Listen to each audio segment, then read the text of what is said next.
जय श्री कृष्ण। गीतांक 19।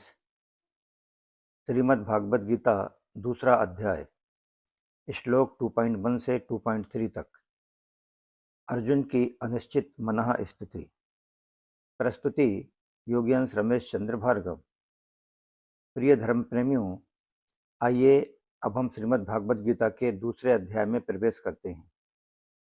इस अंक के पूर्व हम प्रवेशांक व श्रीमद् भागवत गीता के पहले अध्याय अर्थात अर्जुन विषाद योग का कुल 18 अंकों में स्वाध्याय मनन कर चुके हैं। श्रीमद् भागवत गीता के दूसरे अध्याय को सांख्य योग भी कहते हैं।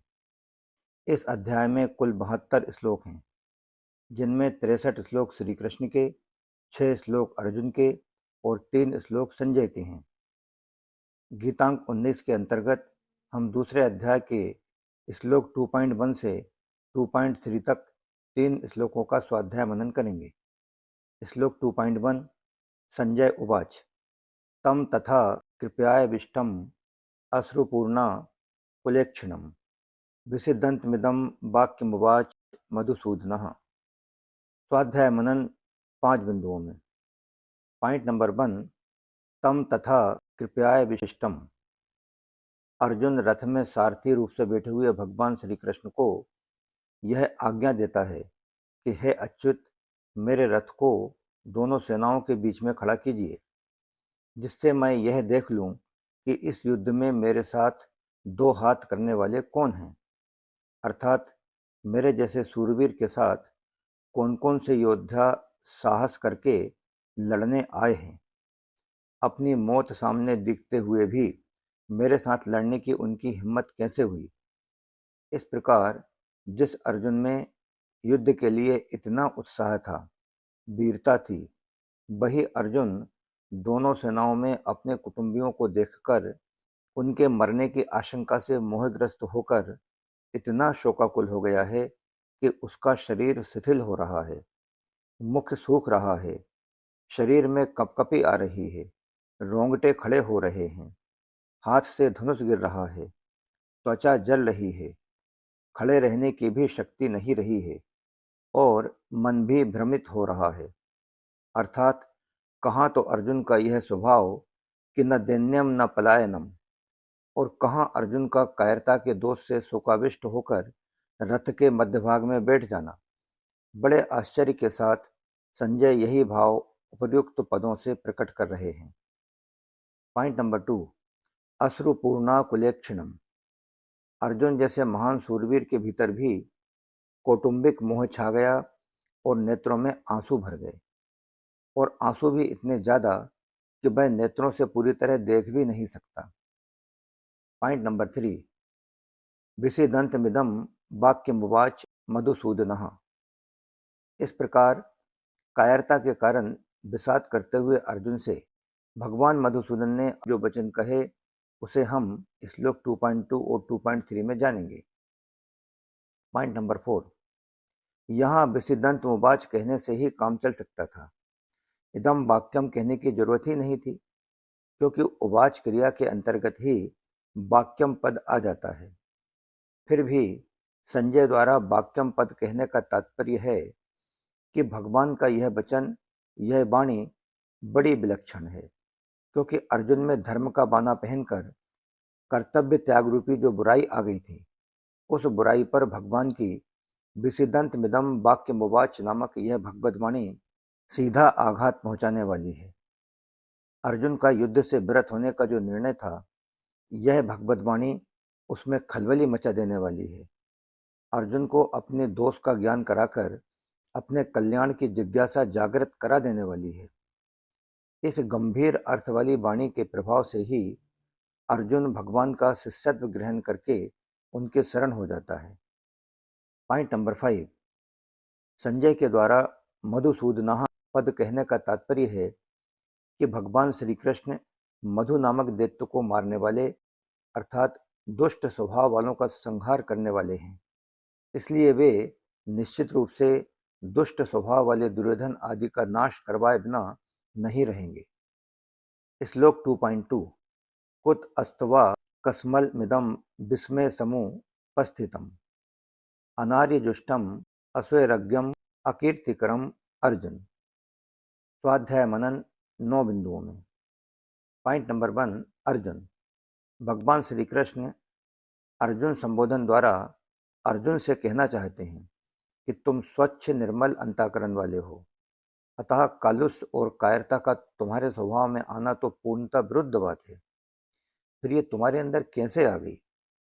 पॉइंट नंबर 2, कुतस्त्वा कस्मलमिदं विस्मय समुपस्थितम।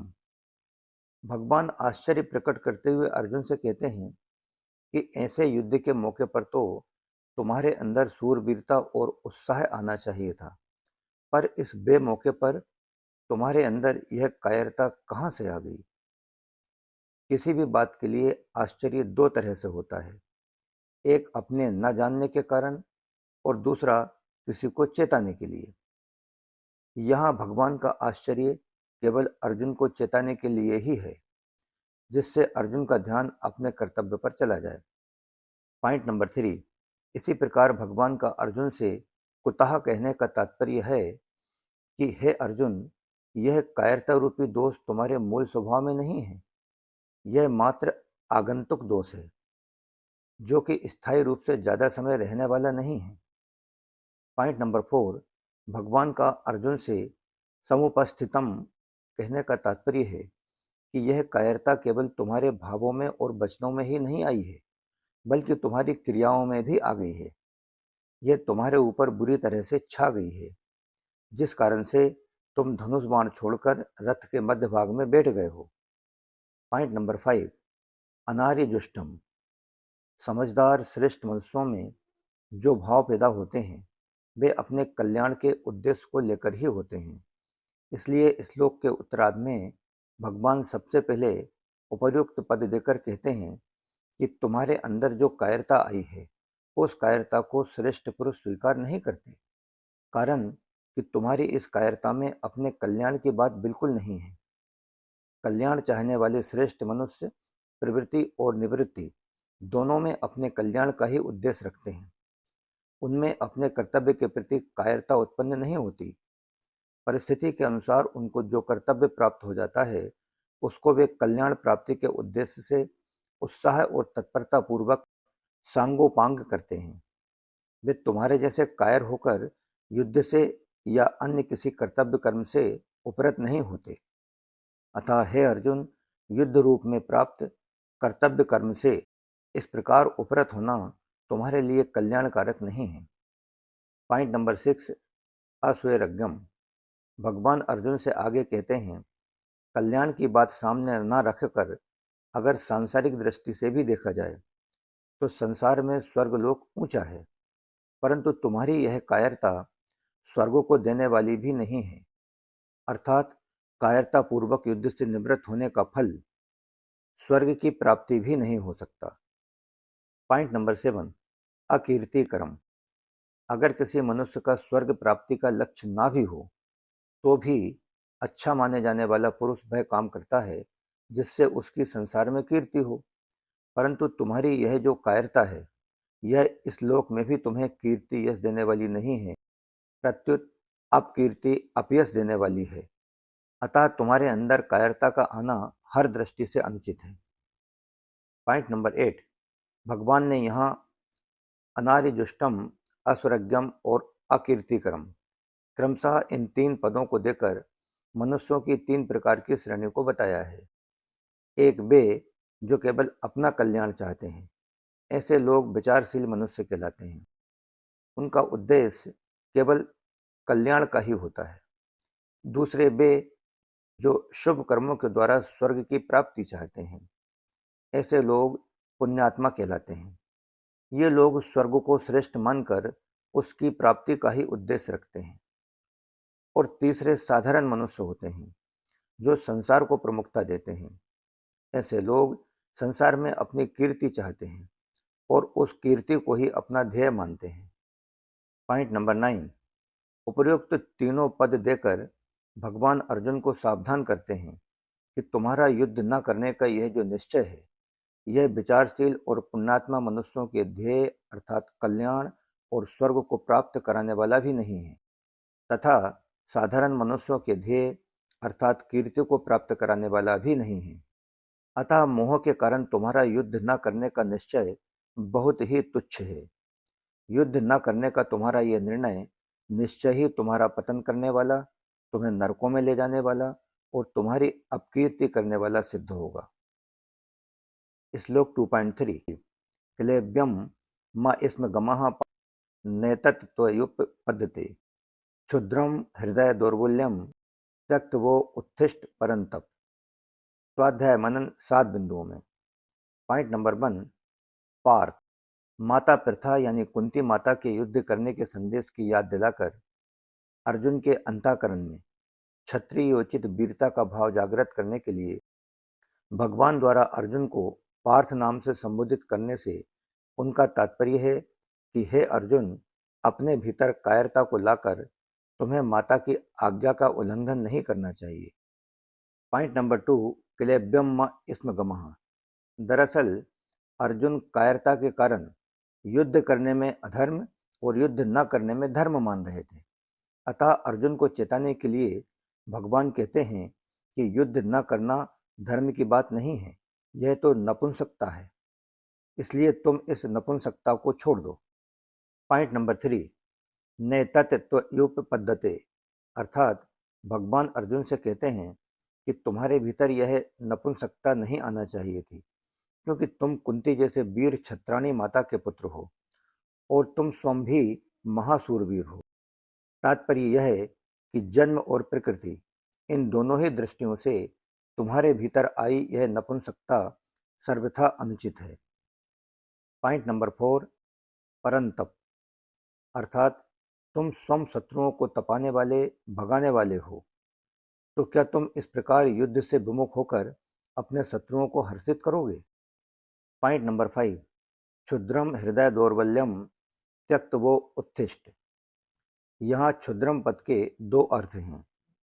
एक अर्थ यह है कि तुम्हारी यह हृदय की दुर्बलता तुम्हें तुच्छता को प्राप्त कराने वाली है, अर्थात यह तुम्हें मुक्ति, स्वर्ग अथवा कीर्ति को देने वाली नहीं है। अगर तुम इस तुच्छता का त्याग नहीं करोगे तो तुम स्वयं तुच्छ हो जाओगे। और दूसरा अर्थ यह है कि हृदय की दुर्बलता तुच्छ चीज है। तुम्हारे जैसे सूरवीर के लिए ऐसी तुच्छ चीज का त्याग करना कोई कठिन काम नहीं है। पॉइंट नंबर 6, हे अर्जुन, तुम जो ऐसा मानते हो कि मैं धर्मात्मा हूँ और युद्ध रूपी पाप नहीं करना चाहता, तो यह तुम्हारे हृदय की दुर्बलता है, कमजोरी है। अतः इसका त्याग करके तुम युद्ध के लिए खड़े हो जाओ, अपने कर्तव्य कर्म का पालन करो। यहाँ अर्जुन के सामने युद्ध करना कर्तव्य कर्म है, इसलिए भगवान कहते हैं कि उठो, खड़े हो जाओ और युद्ध रूप कर्तव्य का पालन करो। भगवान के मन में अर्जुन के कर्तव्य के विषय में जरा सा भी संदेह नहीं है। वे जानते हैं कि सभी दृष्टियों से अर्जुन के लिए युद्ध करना ही कर्तव्य है। अतः अर्जुन की थोथी युक्तियों की परवाह न करके भगवान उसको अपने कर्तव्य का पालन करने के लिए अविलंब आज्ञा देते हैं कि तुम पूरी तैयारी के साथ युद्ध करने के लिए खड़े हो जाओ।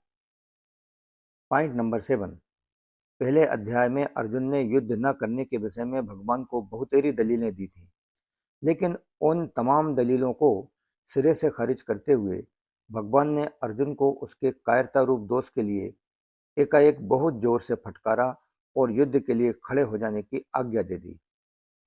इसी के साथ 3 श्लोकों वाला यह अंक अर्थात गीतांक 19 यहीं समाप्त होता है। अर्जुन अपनी युक्तियों का समाधान ना पाकर भगवान के द्वारा दी फटकार से एकाएक उत्तेजित हो जाता है। अर्जुन के उन उत्तेजनापूर्ण वचनों को हम अगले अंक यानी गीतांक 20 में जानेंगे। जय श्री कृष्णा। योगी अंश रमेश चंद्र भार्गव।